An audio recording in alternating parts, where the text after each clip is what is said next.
Hello friends, welcome to Kavitha Samayalarai. இன்னைக்கு நம்ம பார்க்க போற ஸ்பெஷல் ரெசிபி நல்ல குயிக் அண்ட் ஈஸியா செய்யக்கூடிய ஒரு லஞ்ச் காம்போ ரெசிபி. சுவையான பனீர் புலாவ். நல்ல ஒரு ஒன் பாட் மீல்ங்க இது. டக்குன்னு ஒரு 15-20 நிமிஷத்துல பண்ணிரலாம். எல்லாரும் விரும்பி சாப்பிடுவாங்க. பர்టిక్యులர்லி குழந்தைகளுக்கு ரொம்ப பிடிக்கும் பனீர். பனீரில் நல்ல கால்சியம் அண்ட் புரோட்டீன் இருக்குங்க. ஸோ அடிக்கடி குழந்தைங்களுக்கு கொடுக்கறது ரொம்ப நல்லது. நல்ல ஒரு லஞ்ச் பாக்ஸ் ரெசிபியும் கூட. வீக்கெண்ட்ஸில் ஸ்பெஷல் அக்கேஷன்ஸில் சமைக்கிறதுக்கும் ஈஸியாகவும் ரொம்ப கம்ஃபர்டபுளாகவும் இருக்கும். எல்லாருமே விரும்பி சாப்பிடுவாங்க. இந்த பனீர் புலாவோட நல்ல ஒரு கிரேவி குருமாலாம் சைட் டிஷ்ஷாக இருந்தால் ரொம்ப நல்லாயிருக்குங்க. இன்றைக்கி நல்ல ஒரு அருமையான மஷ்ரூம் குருமா ரெசிபியும் பார்த்துடலாங்க. ரெண்டுமே ஈஸி சிம்பிள் ரெசிபி தான். நம்ம குயிக் அண்ட் ஈஸியாக பண்ணிடலாம். எல்லோரும் விரும்பி சாப்பிடுவாங்க. ஸோ நல்ல ஒரு வெஜிடேரியன் காம்போ மீலாக இருக்கும். ஸோ மிஸ் பண்ணாமல் ட்ரை பண்ணி பாருங்கள். இப்போ வாங்க ரெசிபிஸ் எப்படின்னு பார்க்கலாம். இப்போ இங்கே ஒரு ஃபுல் கப்புக்கு ரைஸ் எடுத்துருக்கிறேன். கிட்டத்தட்ட 250 கிராம் இருக்கும். நல்ல பாசுமதி ரைஸ் எடுத்துருக்கிறேன். இதை கழுவி நம்ம ஊற வச்சிடலாம். ஒரு மினிமம் ஒரு 20 மினிட்ஸ் ஊறட்டும். அதுக்கப்புறம் நம்ம செய்யும்போது ரொம்ப நல்ல சாதம் உதிரி உதிரியாக இருக்கும். ஸோ இங்கே ரைஸ் கழுவி ஊற வச்சாச்சுங்க. அடுத்தது பனீர். இங்கே 200 கிராம் அளவுக்கு பனீர் எடுத்துருக்கிறேன். இது இந்த மாதிரி க்யூப்ஸாக கட் பண்ணிக்கணும். அதாவது கொஞ்சம் பெரிய பெரிய பீசஸாக இப்படி ஸ்கொயராக கட் பண்ணிக்கோங்க. இப்போ இதில் கொஞ்சமாக மிளகாய் பொடியும் உப்பும் சேர்த்து கலந்து நம்ம ஊற வச்சுட்டு அதுக்கப்புறம் ஃப்ரை பண்ணி நம்ம புலாவில் சேர்த்துக்கணும். ஸோ இங்கே கொஞ்சம் ஒரு 1/2 ஸ்பூன் மிளகாய் பொடியும் உப்பும் எடுத்து வச்சுருக்கிறேன். இப்போ கட் பண்ணி ரெடியாக வச்சுருந்த பனீர் பீசஸை ஒரு பவுலில் சேர்த்து விட்டுக்கிட்டு தேவையான அளவு உப்பு, அதாவது கொஞ்சமாக ஒரு 1/4 ஸ்பூன் உப்பு போட்டு கூடவே ஒரு 1/2 ஸ்பூன் மிளகாய் பொடியும் போட்டு நல்லா கலந்தெடுத்து ஒரு 10 நிமிஷம் ஊறக்கு விட்டுறலாங்க. இது ஊறினதுக்கப்புறம் நம்ம ஃப்ரை பண்ணி புலாவில் சேர்த்துக்க போகிறோம். இப்போ நம்ம புலாவ் தாளித்து விட்டுறலாம். இங்கே ஸ்டவ்வில் பாத்திரம் வச்சாச்சு. பாத்திரம் சூடானதுக்கப்புறம் நெய் சேர்த்துக்கிறேன். 3 ஸ்பூன் அளவுக்கு நெய் சேர்த்துருக்கிறேன். இந்த நெய் உருகி வரட்டும். இப்போ ஸ்பைசஸ் எல்லாம் ஆட் பண்ணிடலாம். அது என்னென்ன எடுத்து வச்சுருக்கிறேன்னு பார்த்துடலாங்க. 2 துண்டு பட்டை, 1 ஸ்டார் அனைஸ், 4-5 கிராம்பு, 4 ஏலக்காய், 2 பிரிஞ்சி இலை, கொஞ்சமாக சீரகம். இதை சூடான நெய்யில் போட்டு நல்லா பொரிய விடுவோம்.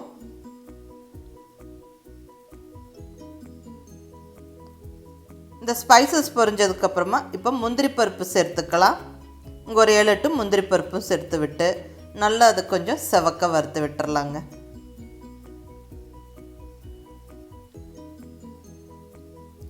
இப்போ ஸ்பைசஸும் நல்லா பொரிஞ்சு கமகமன்னு வாசனை வருது. முந்திரி பருப்பு நல்லா கொஞ்சம் செவந்து வறுபட்டுருச்சு. இப்போ நல்ல சன்னமாக நீளமாக கட் பண்ணின ஒரு பெரிய வெங்காயம் சேர்த்து விட்டுறேன். கூடவே 2 பச்சை மிளகாய் ஜஸ்ட் ஸ்ப்ளிட் பண்ணி சேர்த்து விட்டுறேங்க. வெங்காயம் பச்சை மிளகாவை நல்லா ஒரு 2 நிமிஷம் வதக்கி விட்டுறலாங்க. வெங்காயம் நல்லா கொஞ்சம் கலர் மாதிரி வர வரைக்கும் வதக்கிடலாம்.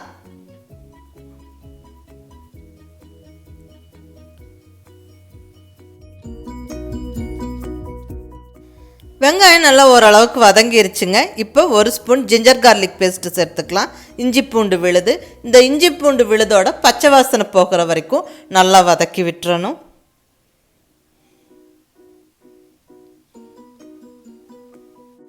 இப்போ வெஜிடபிள்ஸ் சேர்த்துடலாங்க. இங்கே ஒரு 5-6 பீன்ஸை கொஞ்சம் பெரிய பெரிய பீசஸாக கட் பண்ணி சேர்த்துக்கிறேன். கூடவே ஒரு பெரிய கேரட்டை அதே மாதிரி கொஞ்சம் பெரிய பெரிய பீசஸாக கட் பண்ணி சேர்த்து விட்டு நல்லா வதக்கி விட்டுறலாம். இது கூட பட்டாணி இருந்தாலும் நீங்கள் சேர்த்துக்கலாம். நான் வெறும் கேரட்டும் பீன்ஸும் மட்டும் சேர்த்துக்கிறேன். இப்போ மசாலா பொடியெல்லாம் சேர்த்து விட்டுறலாங்க. 1 ஸ்பூன் மிளகாய் பொடி, 1/2 டீஸ்பூன் கரம் மசாலா பொடி. நல்லா 1 நிமிஷம் வதக்கி விட்டுருவோம். இப்போ புதினா கொத்தமல்லி இலை சேர்த்துக்கலாம். 1 கைப்பிடி புதினா இலை, 1 கைப்பிடி பொடியான இருக்குன்னு கொத்தமல்லி இலை. நல்ல வாசனையாக இருக்கும். ஸோ புதினா கொத்தமல்லி போட்டாச்சு. நல்லா மறுபடியும் 1 நிமிஷம் வதக்கி விட்டுட்டு இப்போ தண்ணி ஆட் பண்ணிடலாங்க. நான் இங்கே ஒரு ஃபுல் கப்புக்கு ரைஸ் எடுத்துருக்கிறேன். இங்கே நான் குக்கரில் சமைக்கலை, நான் பேனில் சமைக்கிறேன். ஸோ 2 கப்பு தண்ணி விட்டுக்கிறேன். இதுவே நீங்கள் குக்கரில் சமைக்கிறதா இருந்தால் 1.5 கப்பு தண்ணி விட்டுக்கோங்க. அதாவது பாசுமதி ரைஸ் 1 கப்புக்கு 1.5 கப்பு தண்ணி. பட் இன்றைக்கி நான் பாத்திரத்தில் மூடி வச்சு சமைக்க போகிறேன். ஸோ 1 கப்பு ரைஸுக்கு 2 கப்பு தண்ணி. இப்போ தேவையான அளவு உப்பும் சேர்த்து விட்டுறலாங்க. இப்போ இது மூடி வச்சிடலாம். ஒரு 2 நிமிஷத்தில் கொதிக்க ஆரம்பிக்கும். அதுக்கப்புறம் நம்ம ரைஸ் எடுத்துக்கலாம். கொதிக்க ஆரம்பிச்சிருச்சு. இப்போ நம்ம ரெடியாக வச்சுருக்கிற பாசுமதி ரைஸை போட்டு விட்டுறலாம். பாசுமதி ரைஸ் போட்டாச்சு. ஜஸ்ட் ஒரு கிளறி இப்படி கிளறி விட்டுருங்க. மறுபடியும் வந்து லிட்டு வச்சு க்ளோஸ் பண்ணி ஸ்டவ்வை மீடியம் ஃப்ளேமில் வச்சுக்கிட்டு ரைஸ் நல்லா வெந்து வர வரைக்கும் குக் பண்ணணும். அந்த தண்ணியெல்லாம் வற்றி ரைஸ் வந்து நல்லா வெந்து வரணும். ஸோ ரைஸ் வெந்து வரட்டும். நம்ம அந்த டைமில் பனீரை வந்து வறுத்தெடுத்துடலாம். நான் இங்கே பேனில் ஒரு ஸ்பூன் நெய் சேர்த்துக்கிட்டேன். நெய்யில் வந்து நம்ம பனீரை வறுத்தரலாம். உப்பும் மிளகாய் தூளும் போட்டு கலந்து ரெடியாக வச்சுருந்த பனீர் பீசஸை இப்படி அடுக்கி விட்டுறலாம். இது நல்லா கொஞ்சம் ஃப்ரை ஆகணும். நல்லா ஒரு 3-4 நிமிஷத்தில் ஃப்ரை ஆகிருங்க. ஸ்டவ்வை மீடியம் ஃப்ளேமில் வச்சுக்கிட்டு வறுத்து விடுங்க.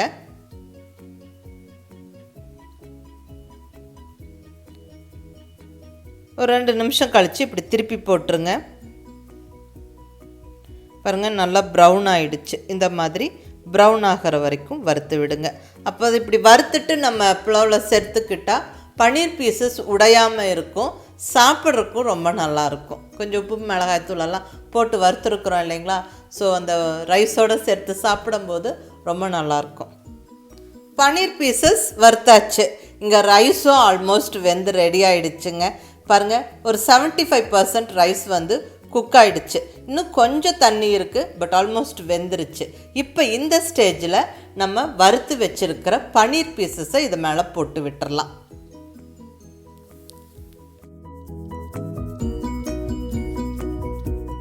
பனீர் பீசஸை கொஞ்சம் பரவலாக போட்டு விட்டுட்டு கூடவே நல்ல பொடியாக நறுக்கின கொத்தமல்லி இலை கொஞ்சம், புதினா இலை கொஞ்சம் போட்டு விட்டுறலாங்க.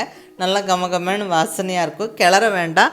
அப்படியே மறுபடியும் லிட்டை வச்சு நல்லா மூடி ஒரு 5 நிமிஷம் குக்காக விடுவோம். 5 நிமிஷம் கழித்து ஓப்பன் பண்ணி பார்த்தா அவ்வளோதாங்க.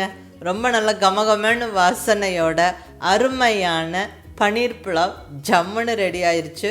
ரொம்ப நல்லா டேஸ்ட்டாக இருக்கும். கண்டிப்பாக ட்ரை பண்ணி பாருங்கள். ஒரு சிம்பிள் ஈஸி ரெசிபி இது. டக்குன்னு ஒரு 10-15 நிமிஷத்தில் செஞ்சிடலாங்க. இந்த பனீர் புலாவோட தயிர் பச்சடி, குர்மா, கிரேவி எல்லாம் ரொம்ப நல்ல சைட் டிஷ்ஷாக இருக்கும். குர்மா கிரேவி வெஜ் நான்வெஜ் ரெண்டுமே நல்லாயிருக்கும். இன்றைக்கி நல்ல ஒரு சுவையான மஷ்ரூம் குர்மா ரெசிபி பார்க்கலாங்க. ஒரு ஈஸியான ரெசிபி தான். டக்குன்னு ஒரு 15-20 நிமிஷத்துக்குள்ளே பண்ணிடலாம். சிம்பிளாகவும் ரொம்ப டேஸ்டியாகவும் இருக்கும். வாங்க அருமையான காளான் குருமா எப்படி பண்ணுறதுன்னு பார்க்கலாம்.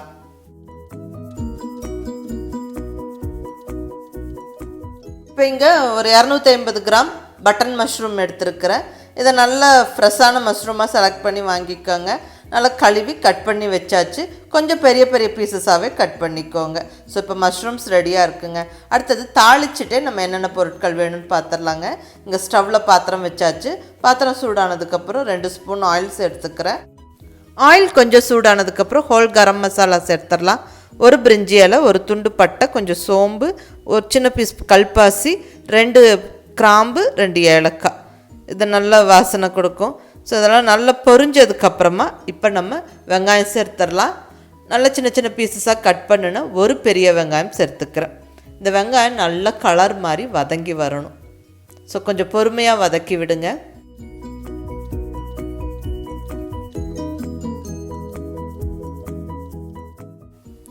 வெங்காயம் நல்லா வதங்கினதுக்கப்புறமா நம்ம மற்ற பொருட்கள் சேர்த்துக்கலாம்.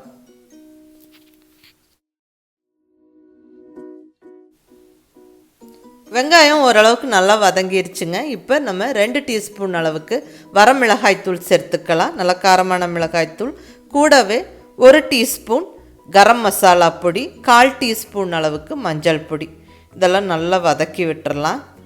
ஆயிலில் கொஞ்சம் இந்த மசாலா பொடி வதங்கி அந்த ரா ஃப்ளேவர் போகட்டும். இப்போ இதில் 2 மீடியம் சைஸ் தக்காளி பொடியாக நறுக்கி சேர்த்து விட்டுடலாம். இந்த தக்காளி நல்லா சாஃப்டாக மசிஞ்சு வெந்து வரணும். ஸோ தக்காளி சீக்கிரமாக மசிஞ்சு வெந்து வர கொஞ்சம் உப்பு சேர்த்து விட்டுறலாம். உப்பு சேர்த்து நல்லா கலந்து விட்டுட்டு லிட்டு வச்சு க்ளோஸ் பண்ணி ஒரு 2 நிமிஷம் வேக விடுவோம். தக்காளி நல்லா சாஃப்டாக ஈஸியாக மசிஞ்சு வெந்துடும். பாருங்கள் 2 நிமிஷம் கழித்து ஓப்பன் பண்ணுறேன். நல்லா தக்காளி வெந்திருக்கு, நல்லா சாஃப்டாக வெந்திருக்கு. இப்போ ரெடியாக கழுவி கட் பண்ணி வச்ச மஷ்ரூம்ஸை சேர்த்துடலாம். நல்லா எல்லாம் ஒரு வாட்டி கலந்து விட்டுறலாம். இந்த மசாலாவோடு சேர்ந்து மஷ்ரூம் நல்லா வெந்து வதங்கி வரட்டும். ஸ்டவ்வை இப்போ சிம்மில் வச்சு விட்டுட்டு இப்போ குருமாக்கான தேங்காய் மசாலா அரைச்சிடலாங்க. அதுக்கு தேவையான பொருட்கள் எல்லாம் எடுத்து வச்சுருக்கிறேன். அது என்னென்னு பார்த்துடலாங்க. ஒரு சின்ன கப் அளவுக்கு தேங்காய், அதாவது 1/4 மூடி தேங்காவை சின்ன சின்ன பீசஸாக கட் பண்ணி வச்சுருக்கிறேன். 1 டீஸ்பூன் சோம்பு, 1 டீஸ்பூன் கசகசா, ஒரு 4-5 முந்திரி பருப்பு. இது ஆப்ஷனல், வேணால் சேர்த்துக்கங்க, இல்லைன்னா ஸ்கிப் பண்ணிக்கலாம். பட் சேர்த்தா ரொம்ப நல்லாயிருக்கும், க்ரீமியாக நல்லாயிருக்கும் குருமா. சப்போஸ் முந்திரி பருப்பு இல்லை முந்திரி பருப்பு வேண்டான்னு ஃபீல் பண்ணிங்கன்னா இதுக்கு பதிலாக 1 டீஸ்பூன் அளவுக்கு பொட்டுக்கடலை சேர்த்துக்கலாம். அடுத்தது இஞ்சி பூண்டு. இங்கே 2 பல் பூண்டு, 2 துண்டு இஞ்சி எடுத்து வச்சுருக்கிறேன். அவ்வளோதான். இப்போ இதெல்லாம் நல்லா மிக்ஸி ஜாரில் சேர்த்து விட்டு தேவையான அளவு தண்ணி விட்டு நல்லா ஒரு ஃபைன் பேஸ்ட்டாக அரைச்சிடணும். நல்லா ஃபைனாக அரைச்சிடணும். பாருங்கள், இந்த அளவுக்கு நம்ம தேங்காவை அரைச்சிடணும்.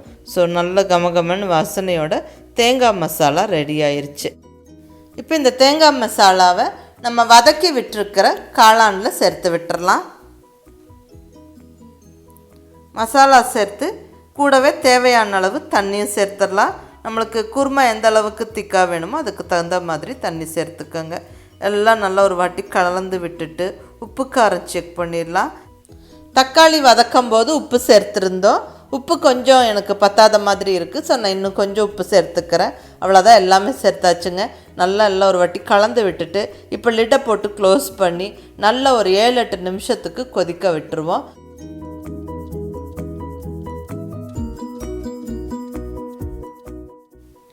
நல்லா அந்த மசாலாவோட ரா ஃப்ளேவர் போய் நல்ல குருமா வாசனை கமகமன்னு வருது. இப்போ நம்ம லிட்டை திறந்து பார்க்கலாம். பாருங்கள், நல்லா எண்ணெய் பிரிஞ்சு நல்லா குருமா ஜம்முன்னு ரெடி ஆயிடுச்சு. இப்போ கைப்பிடி பொடியாக நறுக்குன்னு கொத்தமல்லி இலையை தூவி விட்டு நல்லா கலந்து விட்டுறலாம். லிட்டை வச்சு க்ளோஸ் பண்ணி மறுபடியும் ஒரு 2 நிமிஷம் சிம்மில் ஸ்டவ்வை விட்டு ஆஃப் பண்ணி எடுத்தால் அவ்வளோதாங்க, சுவையான காளான் குருமா ஜம்முன்னு ரெடி ஆயிருச்சு. ரொம்ப நல்லா டேஸ்ட்டாக இருக்கும். ஒரு சிம்பிளான ரெசிபி இது. ஜஸ்ட் ஒரு 15-20 நிமிஷத்துக்குள்ளே பண்ணிடலாம். இட்லி, தோசை, சப்பாத்தி, பூரி, புலாவ், சாதம் வெரைட்டிஸோடு ரொம்ப நல்லாயிருக்கும். மிஸ் பண்ணாமல் ட்ரை பண்ணி பாருங்கள். ஸோ இன்றைக்கி 2 ரெசிபிஸ் பார்த்தங்க. நல்ல ஒரு பன்னீர் புலாவ் கூடவே ஒரு மஷ்ரூம் குருமா.